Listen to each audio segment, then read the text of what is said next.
Boa tarde. Boa tarde, pessoal. Vamos tentar começar aqui.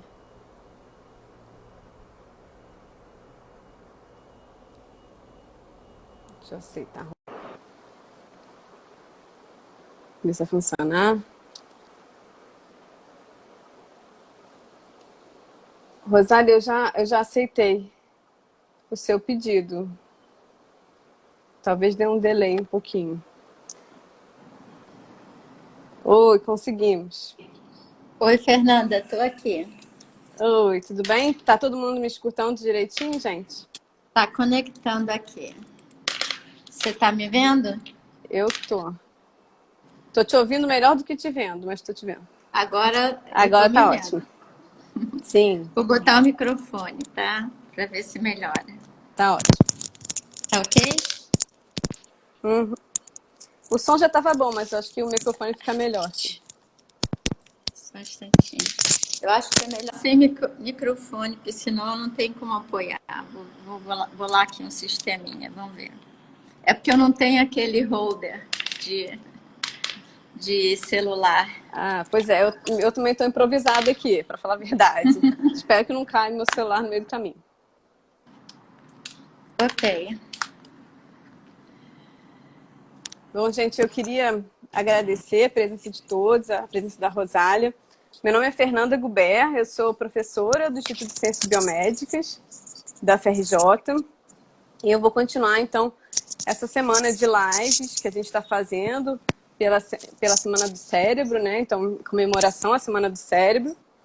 E eu tenho um grande prazer de hoje poder conversar com a Rosália, que é minha orientadora, uma das minhas orientadoras desde a iniciação científica. E hoje em dia colabora comigo, ainda trabalhamos juntas e até hoje me ajuda, então, nesse percurso, nessa aventura de ser uma neurocientífica, né? Passando por todo neurocientista. São todas as aventuras que a gente consegue. Então, Rosália, queria agradecer de novo você ter topado aqui conversar com a gente. Queria lembrar que o nosso público-alvo é, na maior parte, de jovens e curiosos em relação à neurociência. Então, a gente queria falar de uma linguagem mais simples para explicar para eles como é que é a neurociência, como é que é essa carreira. Eu queria que você, então, se apresentasse para eles, dissesse quem você é e explicasse um pouco sobre a sua pesquisa no laboratório. Tá bom. Então, eu trabalho na UFRJ. Vocês estão ouvindo bem, Fernanda? Qualquer coisa você me fala. Tá bom o Sim, som? Tá. tá ótimo. No Instituto de Biofísica, Carlos Chagas Filho, e eu chefio o Laboratório de Neurobiologia Celular e Molecular. Hoje em dia, nós trabalhamos com doenças neurológicas na parte de pesquisa pré-clínica. Pesquisa pré-clínica são os experimentos que você tem que fazer antes de propor uma pesquisa nos pacientes. Então, nós geramos modelos de doenças neurológicas e nesses modelos nós testamos as nossas terapias. Basicamente, estamos usando terapias celulares, que depois a gente pode falar melhor que tipo de células. E a ideia é ver primeiro se essa célula, se essa terapia celular é segura e eficaz. Isto é, se ela não produz nenhum dano contralateral, se não piora a doença e se ela melhora os sintomas da doença. E no modelo animal, idealmente, a gente também tenta entender qual é o mecanismo de ação daquela terapia, certo? Então, digamos que eu mostro que no modelo de AVC, de derrame, uma terapia com uma determinada célula é segura e melhora a perda funcional daquele modelo animal. E que o mecanismo é porque diminui a morte dos neurônios, que ocorre quando você tem uma isquemia cerebral, um derrame. Então, a partir daí, a gente pode sugerir estudos clínicos em pacientes. Então, tudo isso tem comitês de ética, hoje em dia tem a Anvisa, tem que ser tudo aprovado nesses comitês, e aí então você tenta arrumar o financiamento para fazer isso nos pacientes. Se no paciente também for seguro e eficaz, isso passa a ser uma terapia disponível para essas doenças neurológicas. Qual a importância disso? É porque para a maioria das doenças neurológicas não existem terapias farmacológicas adequadas. Vocês todos devem conhecer pessoas que tiveram um derrame, que tiveram um acidente com lesão de medula espinhal, e eles vão ter sequelas motoras, sequelas sensitivas, às vezes dor crônica, perda cognitiva, perdas graves, né, decorrentes dessas doenças. E a gente não tem farmacologicamente como melhorar isso. Também existem as doenças crônico-degenerativas. Então, um exemplo que todos conhecem é a doença de Parkinson, né? E que cada vez é mais frequente, com o envelhecimento das populações. É uma doença que acontece a partir de uma determinada idade. E também a gente tem terapia farmacológica que diminui a progressão da doença, mas a gente não consegue reverter totalmente a doença. Então, basicamente, é isso que a gente está investigando no momento. E temos esperanças, então você poderia dizer qual é o seu feeling, sua perspectiva? Você acha que a gente consegue? Quanto tempo demoraria? Isso aí é complicado, né? Porque se a gente soubesse de antemão, não precisava fazer os experimentos, né? Mas certamente esse campo ele começou com um excesso de expectativas, né? Porque justamente a ansiedade era muito grande, é natural dos pacientes, dos familiares. Então começou assim com serve para tudo, vai curar tudo. E hoje em dia a gente vê que já tem, que não é tão simples assim, que para algumas doenças a gente vai ter terapias possivelmente a curto prazo, e para outras talvez não seja tão simples. A gente pode entrar com detalhes por que algumas são mais fáceis e outras não. Eu vou fazer um exemplo, né? Vou assim ser bem simples. Existem vários tipos de células para essas terapias, são chamadas células-tronco, certo? E a gente pode fazer uma live só sobre os diferentes tipos de célula-tronco. Sim, tá? Se alguém quiser uma dúvida específica, também depois pode perguntar. Podemos perguntar. Então, vamos lá. Se eu tenho uma doença neurológica onde eu perco um tipo específico de um neurônio, por exemplo, na doença de Parkinson, os neurônios que produzem dopamina morrem. A gente não sabe por que eles morrem. Então, todos aqueles sintomas do paciente são decorrentes de que houve a morte desses neurônios e, portanto, ele não tem dopamina e aí ele tem todos aqueles danos funcionais. Então, se eu conseguir fabricar neurônios dopaminérgicos no laboratório, botar num frasquinho e colocar na cabeça desse paciente, naquela região onde existem neurônios dopaminérgicos que agora foram perdidos com a doença, então eu estaria curando aquele paciente, eu estaria substituindo o neurônio específico que morreu. E ele produz dopamina e com isso eu curaria aquele paciente. Então, isso aí já está em estudo clínico no Japão. Eles estão fazendo neurônios dopaminérgicos, já era para ter liberado o resultado da fase 1, fase 2, que é uma fase de segurança e eficácia em alguns pacientes com Parkinson. E se ao liberar esses resultados forem positivos, isso já vira uma terapia. É claro que é complicadíssimo fazer esses neurônios dopaminérgicos, mas isso são outros 500. Sim. Então, no meu ponto de vista, essa é a terapia celular que está mais perto de chegar ao paciente no momento. Ah, isso aí é muito importante. Obrigada. E eu queria que você falasse um pouco também da sua carreira. Então, você é médica de formação, mas você não chegou a exercer a medicina. Depois você foi professora da UERJ, da FRJ, já passou um tempo em Yale como pesquisadora. Então, sua carreira também teve diferentes projetos que você estava interessado, você se interessou durante um tempo sobre desenvolvimento do sistema nervoso, agora está com terapia celular. Como é que foi esses diferentes rumos que você foi tomando? É importante para os alunos, né, perceberem que eles não precisam ficar linear, né, que os rumos É, vão indo, fluindo, né? Como é que foi então, para você? eu entrei na medicina muito tempo atrás, quando a faculdade de medicina ainda era na Praia Vermelha. Minha turma foi a última turma a pegar um ano de Praia Vermelha. E já no primeiro ano, a gente tinha práticas de biofísica e fisiologia. E, e no final do primeiro ano, a gente tinha seleção para monitoria de biofísica ou para monitoria de neuroanatomia. E eu adorava neuroanatomia, mas eu achava que a de biofísica era tinha mais laboratórios onde a gente podia participar, o curso era todo prático, então, como monitora, eu podia aprender um pouco disso. Então, eu fiz a seleção para biofísica, virei monitora.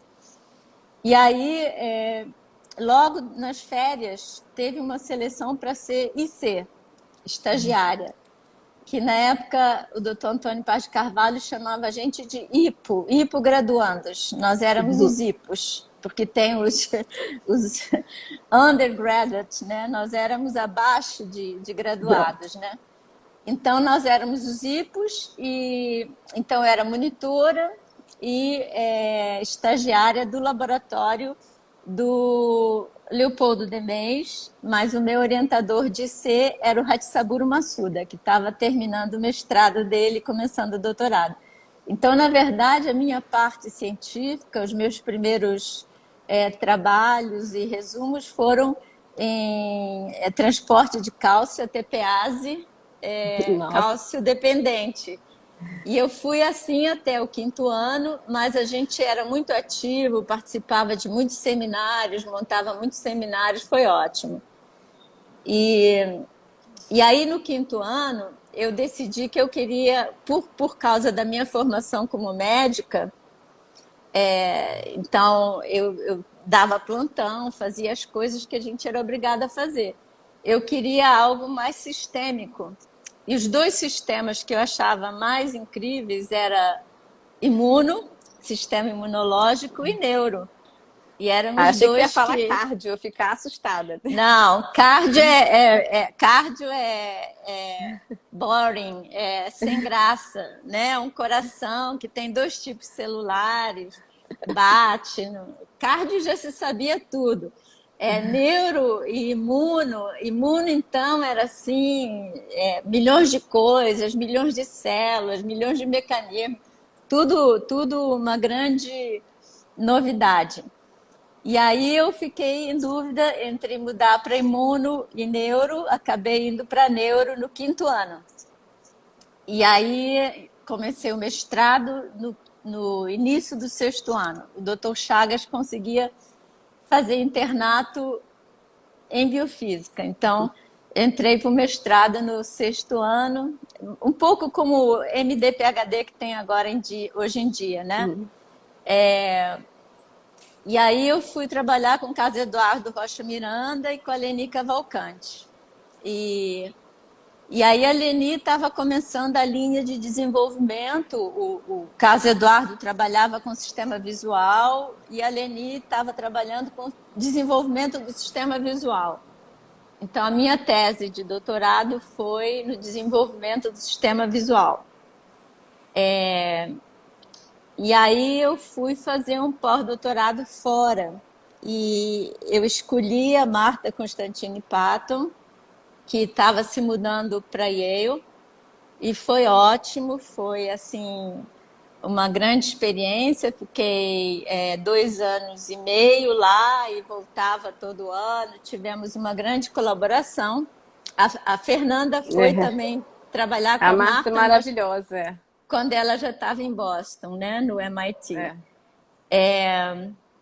E também tive um período na Espanha, no Instituto Cajal, de 6 meses, que também foi ótimo. Trabalhei com a Paula Quem não Bovolenta. sabe, a Rosália é galega, né?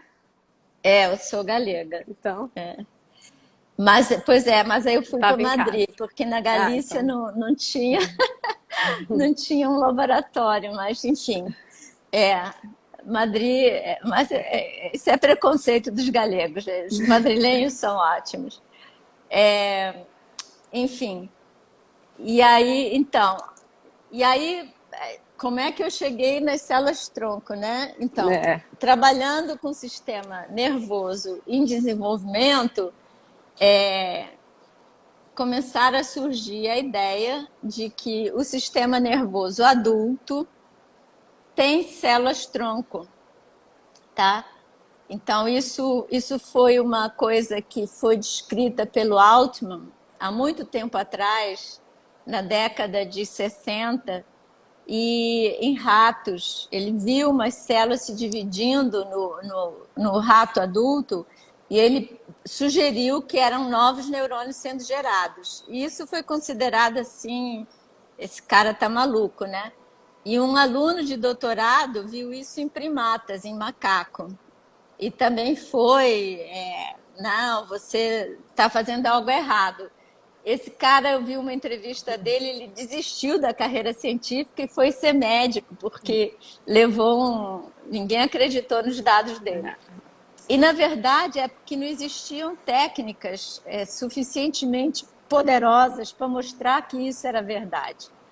Então, o Álvares Builha começou a mostrar que isso era verdade, já com métodos mais sofisticados, BRDU e etc.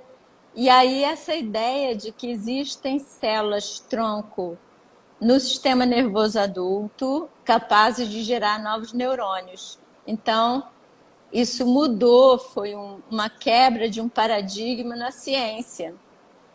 Durante séculos, né, o sistema sim. nervoso adulto era considerado imutável, né? Tudo pode morrer, nada pode ser gerado. É. E isso aí, então, deu uma esperança, né? Então, a Fernanda foi A trabalhar com Regina tá... isso, todo mundo foi trabalhar com isso. E a pergunta era: a gente consegue aumentar essa capacidade de gerar novos neurônios? Será que com isso a gente cura, substitui, por exemplo, esses neurônios dopaminérgicos que morrem? Então, se a gente conseguir aprender os mecanismos que fazem com que essas células adultas dividam e gerem novos neurônios, e a gente estimular isso de alguma forma, será que a gente pode usar isso como terapia? E aí foi a partir daí que começou, houve um edital, um Instituto Nacional de Ciência e Tecnologia naquela época, onde vários grupos se juntaram, a maioria deles em cardio. Então, estavam começando as terapias celulares em cardio, e aí eu fui chamada para fazer isso em neuro, né? E eu fui com o pé atrás, né? Porque eu disse, neuro não é tão simples como cardio, né? Neuro é bem mais complicado, né? E foi muito interessante, que a gente aprendeu muito e eu mudei de ideia, né? Eu acho que a gente consegue fazer muita coisa em terapia celular em neuro, Sim. tá? Com Há certeza. muitas possibilidades de usar a terapia celular em tratamento de doenças neurológicas. Nem só para repor o neurônio perdido, né? Mas também para salvar aqueles em sofrimento. Bom, e Então, durante a sua carreira, como neurocientista no Brasil, já tem bastante desafio ser um cientista no Brasil. E ser uma cientista mulher, imagino que tem muito mais desafio, né? A gente pode ver que na iniciação científica a gente já tem muitas mulheres, mas isso vai diminuindo. Então, na ciência, mulheres com cargo de chefia são raríssimas. E você foi vice-diretora do Instituto de Biofísica, você é professora titular, pesquisadora 1A do CNPq, então você conseguiu, mesmo nesse mundo que ainda é bastante machista, ter uma carreira de sucesso, de destaque. Como é que você conseguiu vencer? Quais são as dicas que você poderia dar para jovens mulheres cientistas ingressando na carreira? É difícil, né? A gente trabalha muito mais do que os E rapazes, mãe, né? certamente. Mãe de E duas mãe. meninas. Isso é um fato, não tem como negar. Já participei de inúmeras pesquisas sobre isso. Eu lembro que uma vez eu estava numa reunião da L'Oréal e a L'Oréal tinha encomendado uma pesquisa na comunidade, não era nem comunidade europeia, em vários países da Europa, para ver por que as mulheres que são mais ou menos no mesmo número de homens no doutorado, mas quando você vai para as posições de faculty, né, de professores ou de chefes de laboratório, o número delas diminui enormemente. Isso em países como Suécia, Noruega, onde teoricamente eles são equalitários, né? Não existe esse tipo de discriminação. E aí, curiosamente, o único país onde tinha mais mulheres nos cargos mais altos da universidade da pesquisa era Portugal. E isso foi um dado assim, inusitado, porque Portugal era muito machista naquela época, como pode, né? E aí se descobriu que os salários da carreira acadêmica e da carreira de pesquisador em Portugal, nas universidades, eram baixíssimos. Então, nenhum homem queria se formar e ir trabalhar na pesquisa ou na academia. E aí sobravam os cargos para as mulheres. Então, você veja que mesmo quando a gente vai olhar dados assim que teoricamente são positivos, é uma discriminação. Era uma carreira que não era considerada suficiente para manter uma família, tá?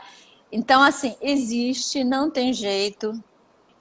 Tem várias ações, né? Os Estados Unidos têm cota para mulheres e etc. Mas Aqui no Brasil começou a eles darem um prazo a mais para mães em licença, né? Que é o mínimo, eu acho, que poderia fazer. É muito complicado. Eu tive orientadoras mulheres, a Leni, a Marta, né? E elas também passaram por isso. Eu sei que está ficando um pouco melhor, mas assim, coisas como ter creche na universidade, coisas que poderiam facilitar a vida, porque é uma loucura você ter que planejar o experimento, ciência não tem horário, para que termine às 4h30 para você poder dirigir até a creche e pegar a filha às 5, né? Então, durante vários anos eu fiz esse drama, né? É muito mais estressante do que qualquer outra coisa. Então, realmente, eu acho que as coisas vão melhorar, as coisas estão melhorando, mas a gente tem que batalhar. Não levar desaforo para casa. É isso aí. Não deixar isso aí te atrasar, te prejudicar, te chatear. Você tem que pisar firme e defender a sua capacidade, né? A ciência tem um lado muito intuitivo, embora seja uma área exata, né? E a gente lida com números, com estatística, com dados, com fatos. Ela tem um lado intuitivo muito grande. E isso é uma das grandes vantagens das mulheres, porque eu acho que elas são mais intuitivas que os homens. Então, acredite na sua intuição, deixe ela, de vez em quando, ajudar no planejamento do próximo experimento, ou em saber como é que você vai, né? Para que lado você vai. Está na hora de mudar de área, está na hora de mudar de assunto, está na hora de aceitar novos desafios, está na hora de tentar um experimento. Então, assim, isso é uma das vantagens das mulheres e eu acho que a gente tem que explorar. Tá, ótimo. Ótimo conselho. Obrigado por falar sobre essa sua experiência. Realmente é um assunto muito importante que a gente deve debater. Não deixar para trás, não menosprezar esse ponto importante na ciência, que é essa questão do gênero, né? Do sexo masculino está sempre dominando. Uhum. Agora, em relação... Queria falar um pouco como é que está a questão do laboratório agora nesse momento da sua pesquisa, o laboratório nesse momento tão triste que está vivendo, né, da pandemia, de corte de verbas, a ciência sendo questionada. Como é que está funcionando na sua pesquisa, no seu laboratório? Como isso te afetou? Olha, tá complicado, né? Como você sabe, o Instituto de Biofísica segue uma série de normas de biossegurança, né, que são, na verdade, do CCS, e a gente está usando essas normas, né? Então, o número de pessoas foi diminuído, a gente diminuiu o número de experimentos. Infelizmente, nem tudo a gente pode fazer por simulação, por computação, né? A gente precisa do fato, do experimento, né? E são experimentos longos, complicados. Então, enfim, a gente está tentando fazer o mínimo possível dentro das normas de segurança possíveis, priorizando os alunos que estão com prazo mais apertado, né? Sim. E tentando tirar leite de pedra, né? Mas assim, no aspecto geral, né? É chocante ver a falta de educação científica, né? Dos nossos políticos, da sociedade como um todo. Então, isso é um choque, né? De perceber o desconhecimento, os absurdos que se falam, né? As formas enfim. E a falsa ciência, né? Também, né? Nós temos cientistas no governo, né? Então, enfim, o uso, né, da ciência, entre aspas, porque De se maneira errada. fosse usar corretamente, não estaria se tomando as decisões políticas erradas que estão sendo tomadas. Então, assim, é um papel enorme nosso de ficar esclarecendo e alertando e avisando que esse vírus realmente é de transmissão aérea, de que, Usem enfim, máscaras, né? mesmo que tenha tomado vacina, você pode Exato. continuar a se contaminar, pode continuar a transmitir. Então, é um trabalho diário, né? Assim, de usar o conhecimento que a gente tem para ajudar a Na esclarecer um sociedade, pouco, né? né? E para terminar, eu queria que você terminar um pouco mais positiva, né? Que você desse algum conselho, alguma dica, alguma palavra de incentivo para os jovens que estão iniciando a carreira científica. O que você poderia dizer para eles? Olha, Positivo, assim, positivo. mas eu sou uma pessoa positiva, otimista, né? É fascinante, eu não me arrependo. Primeiro que você não fica, como é que se diz, boring, né? Entediado. Entediado, não tem tédio, né? Porque mesmo quando o experimento não dá certo, a partir dali você pode descobrir uma grande verdade. Então tem sempre algo, o resultado é sempre bom, seja negativo ou seja positivo, é sempre um passo além do que você não sabia, tá? Então essa busca pelo conhecimento, essa possibilidade de contribuir para isso é fascinante. É algo que te faz acordar, ir para o fundão enfrentar os engarrafamentos e chegar no fim do dia bem-humorada, tá? Tem muita coisa que a gente não sabe. Como eu disse para vocês, recomendo fortemente o sistema nervoso, porque é o grande desconhecido. Há um tempo atrás, o Obama ele investiu um bocado de dinheiro, foi a década do cérebro, porque houve um reconhecimento que era o que menos se conhecia do funcionamento humano e que precisava se pesquisar. Então, ainda continua sendo um grande desconhecido. A gente tem muito pouco a oferecer para tratar as doenças neurológicas, psiquiátricas, humanas. Então, a gente tem muito para oferecer. Qualquer contribuição que você fizer com o seu trabalho vai ajudar enormemente a humanidade. Obrigada. Rosália, só para fechar, tem uma pergunta que fizeram no chat sobre o tema anterior, que eu não consegui ver quem fez, mas a pergunta é a seguinte: a senhora falou que tem experimentos longos. Como a senhora vê essa questão da vacina contra a Covid feita em pouco tempo?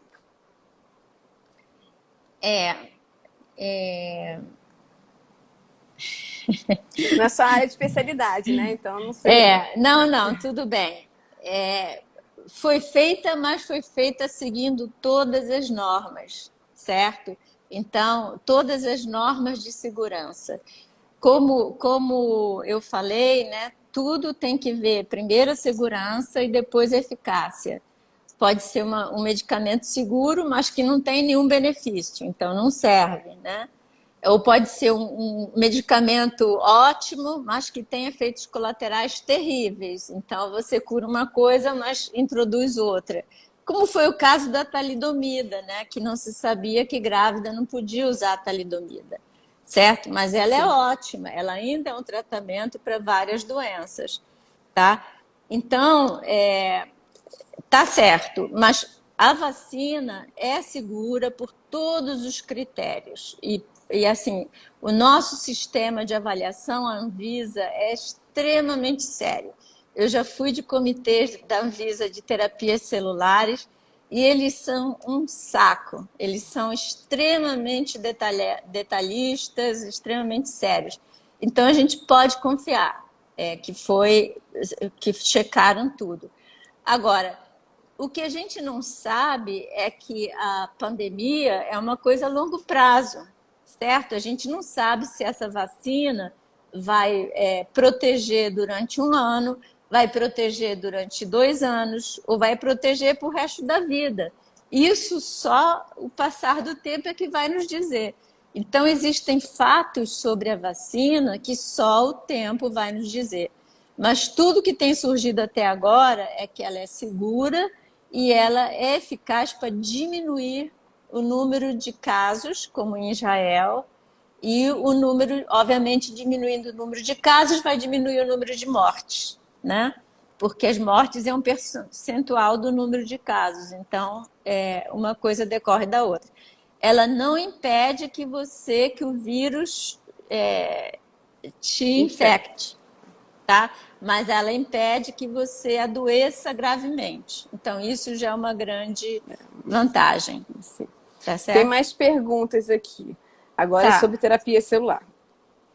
A terapia celular para Alzheimer, mito ou fato que a resistência à insulina é um fator de forte influência sobre o Alzheimer?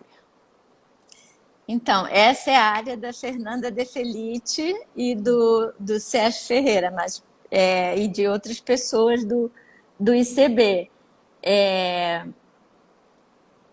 Então, eu vou deixar a resistência à insulina com eles, para uma próxima live. Você nós fizemos, junto com a Fernanda e o Sérgio, a tese da Mariana e do Vitor, né, onde nós, num modelo in vitro de Alzheimer, nós tratamos com células e houve uma melhora nos sintomas de perda de sinapses, que é o que a gente podia avaliar, e no estresse oxidativo, certo? Então, é um modelo in vitro, é extremamente simplificado, certo?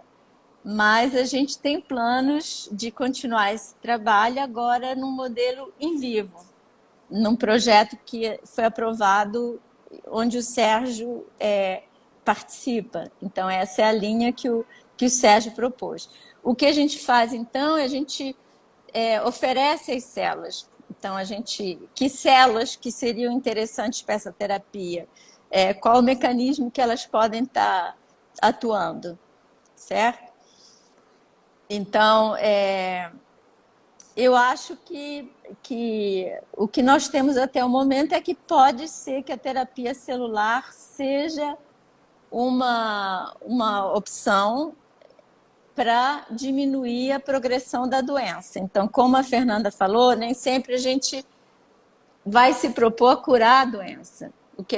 Mas se a gente conseguir influir e diminuir a progressão da doença, já é um ganho. Sim. Outra pergunta é: a terapia com célula-tronco poderia ser usada no tratamento de pacientes com sequelas de doenças do defeito de fechamento do tubo neural? Eu nunca ouvi Certamente. isso. Quer dizer, a gente não trabalha com esse modelo, a gente trabalha com sequelas de lesão medular, tá? E com sequelas de AVC, e depende de que sequelas, né? Porque quando você tem uma lesão no sistema nervoso, você pode estar lesando o neurônio, lesando os axônios, que são as fibras que conduzem a resposta motora ou a resposta sensitiva. Você pode estar tendo uma inflamação, e essa inflamação provoca os sintomas. Você pode ter a perda da mielina, então os fios ficam desencapados, e aí eles não funcionam porque estão desencapados. Então, dependendo da sequela e do mecanismo celular que está produzindo aquela sequela, a gente tem hipóteses de que a terapia celular pode ajudar. Por exemplo, um dos problemas da lesão medular é a dor neuropática, né? O paciente perde o movimento, mas fica com uma dor insuportável, que não responde a nenhum medicamento. Ou então a dor neuropática do diabético, tá? Então tem uma linha de pesquisa em colaboração com a Gisele Sudo e um grupo da Bahia, de ver se a terapia celular pode atuar no controle da dor neuropática, que é uma das sequelas de lesão medular, tá? Então, assim... Vai depender do não, problema no fechamento do tubo, né? Se isso, for na parte rostral, caudal do não tubo, serve, dependendo do que for. não é uma panaceia, não serve para tudo, mas a gente já tem em alguns tipos celulares, em alguns mecanismos, já tem evidências de que ela pode, por exemplo, diminuir a neuroinflamação, que ocorre em decorrência de qualquer tipo de lesão, tá? E diminuindo a neuroinflamação, você vai diminuir as sequelas. Isso. Tem mais uma pergunta. Quais as dificuldades sobre a submissão ao sistema CEP-CONEP? Só para fechar essa história da neuroinflamação, vocês devem ter visto que terapia celular está sendo usada em COVID, porque ela tem um efeito imunomodulador. E vocês sabem que um dos problemas do COVID é aquela tempestade de citocinas. Então, está se usando terapia celular para atenuar aquela tempestade de citocinas, já que COVID está na moda. Mas, enfim, então é mais ou menos o mesmo mecanismo da neuroinflamação. Vamos lá, submissão CEP-CONEP. Vamos lá. É a plataforma Brasil. Então, na UFRJ, a gente tem um CEP no hospital universitário e, e tem sido bastante fácil de dialogar com eles, né? Porque, obviamente, terapia celular ninguém estava acostumado, ninguém sabia o que se tratava. Então, nós fizemos várias reuniões para explicar, etc, etc. E tem sido, assim, fácil de, de resolver, né? Eles são bastante abertos a diálogo, tá? Então, existe essa plataforma Brasil, você tem vários formulários que você coloca lá, eles se reúnem, dão um parecer, você atende ou não, se você não puder atender, e aí eles aprovam. E isso algumas coisas são decididas só no CEP. Para o CONEP vão só coisas tem coisas que tem que ir até o CONEP, tá? Dependendo do estudo, mas a grande maioria pode ser resolvida no CEP, tá? O atual presidente do CONEP é meu colega de turma da medicina, o Jorge Venâncio. Ele é muito aberto, muito dinâmico, ele realmente enfim, ele tenta facilitar e tenta acompanhar a mudança dos tempos. Não, muito obrigada, Rosália. Foi ótimo. As pessoas estão adorando, batendo várias palmas, agradecendo. Eu agradeço novamente você ter aceitado conversar com a gente, falar sobre a sua trajetória. Tá? Obrigada a todos. Então, a gente vai... Amanhã, lembrando que amanhã a gente tem outra live, às 5 horas, com uma outra mulher pesquisadora, a Flávia Gomes, do Instituto de Ciências Biomédicas. Tá bom. E então, a gente está à disposição por e-mail. Qualquer pergunta, vocês procuram a Fernanda ou a mim. Pode mandar aqui no Instagram que eu passo para a Rosália. Obrigada, hein, tá pessoal. Bom. Tchau. Tchau.